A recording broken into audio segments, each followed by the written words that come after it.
Ever considered your astrology chart like a board of directors? We're about to explore how the 12 houses of your astrology chart could give you the business advice that you've been waiting for.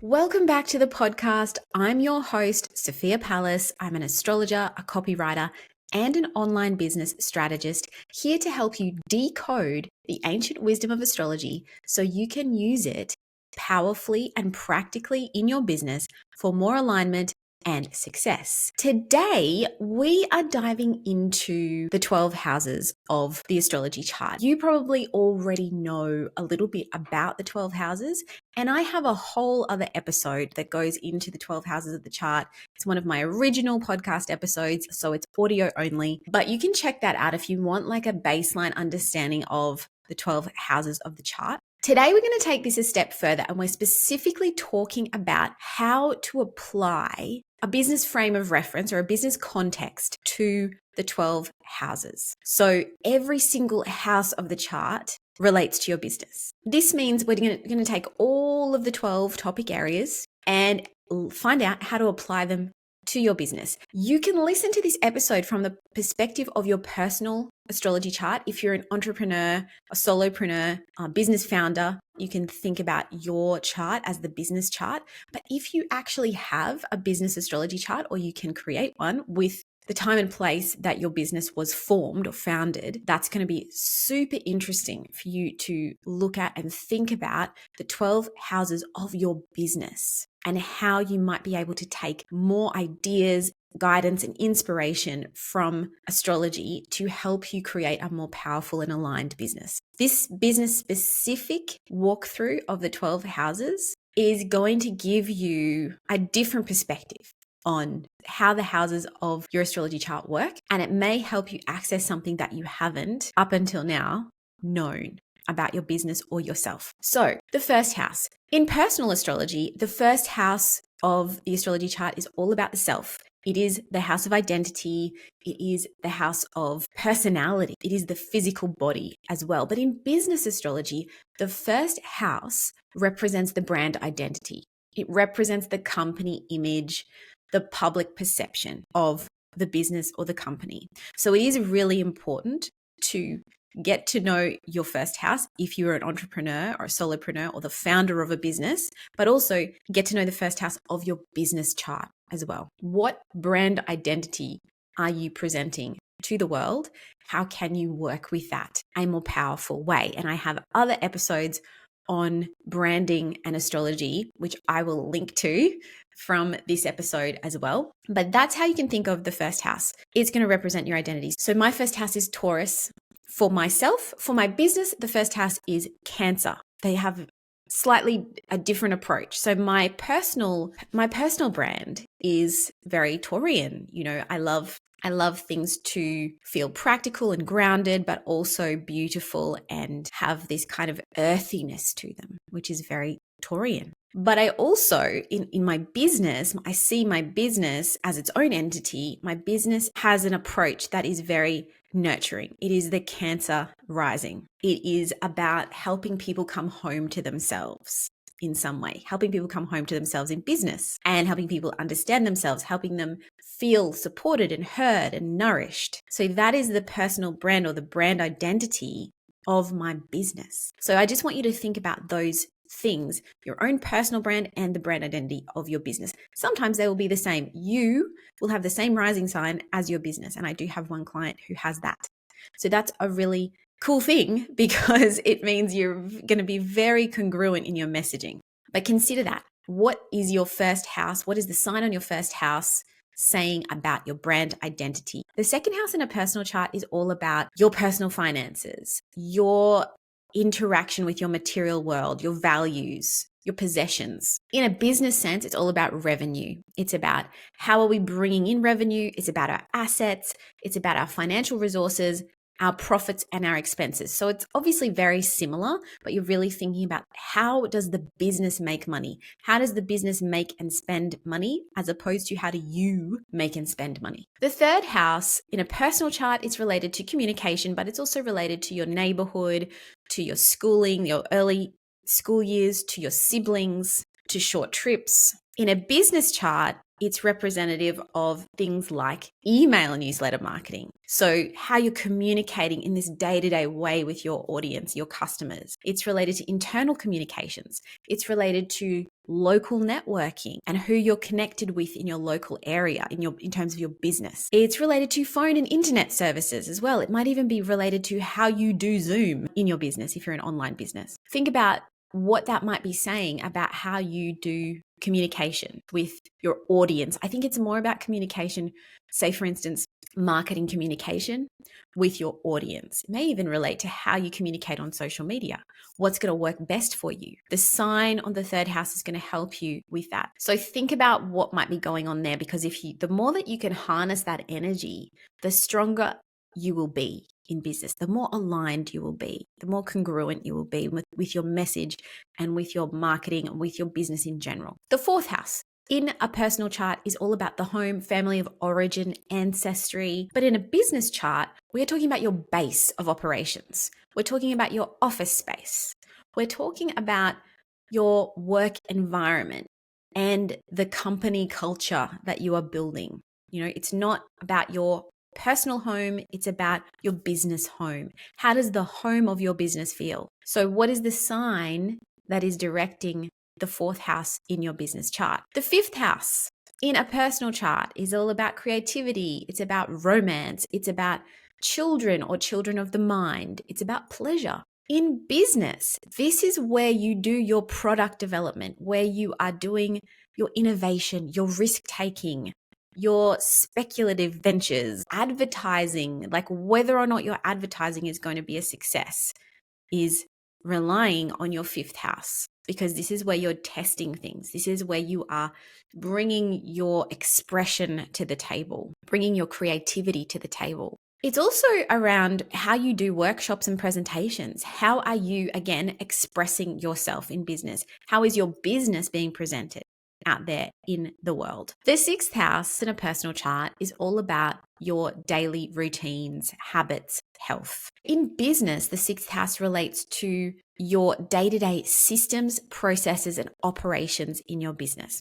It can also relate to your employee well-being, to how you manage your team, to how you operate on a day-to-day basis.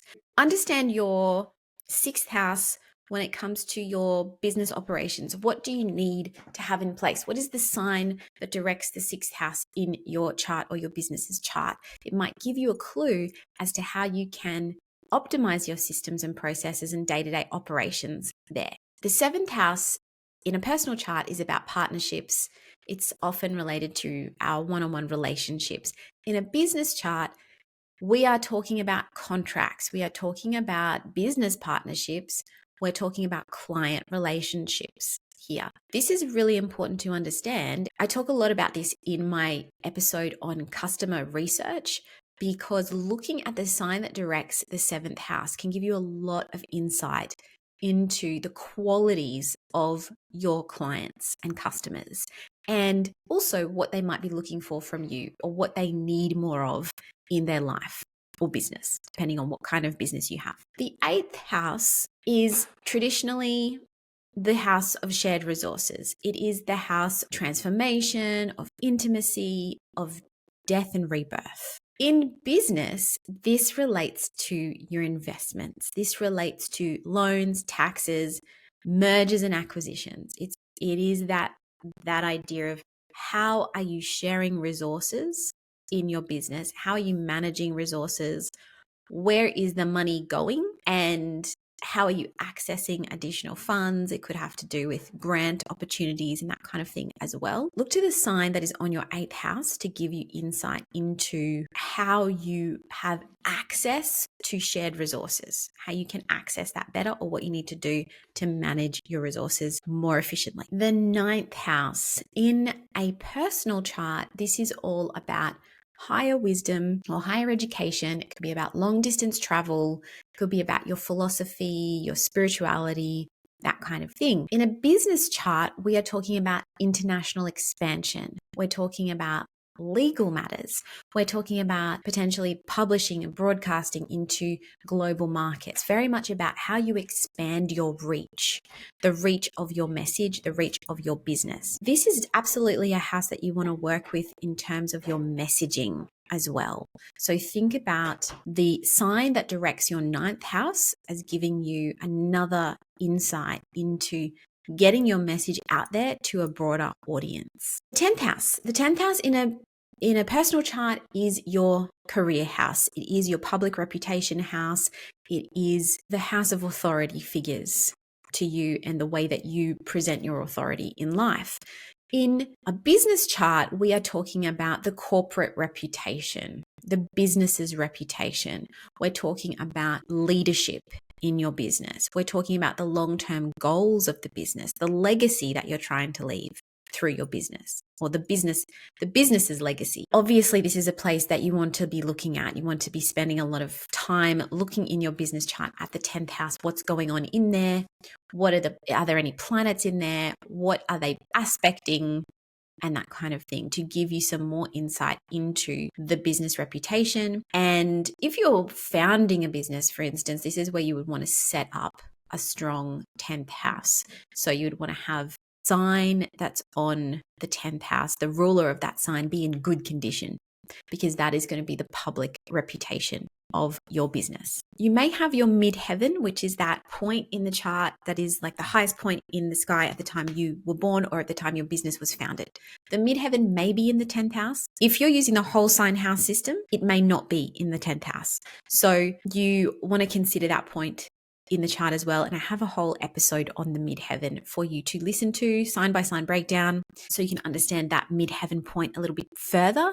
The 10th house and the midheaven are different, but the 10th house is still representative of your public reputation and the way in which the business is perceived, but it's also the legacy that the business is leaving. The 11th house in a personal chart is really about friendship groups. It's about social groups. It could be also about your hopes and dreams.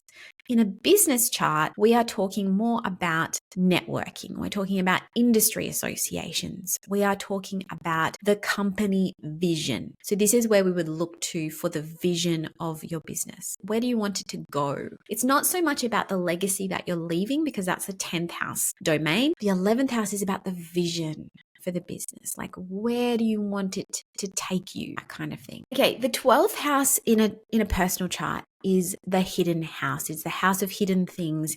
It's the subconscious, hidden enemies, or, when we say hidden enemies, it can be our own self-sabotaging patterns, spiritual things, the house of retreat, the house of reflection. In a business chart, this is the behind the scenes operations. While the 6th house, which is the house opposite, is the house of operations and getting things done, and that might be like more visible. The 12th house is the behind the scenes operations. This is another house of research and development. It's the things that are going on behind the scenes negotiations, behind the scenes development, confidential information. Can also have to do with maybe you doing some corporate social responsibility in your business as well.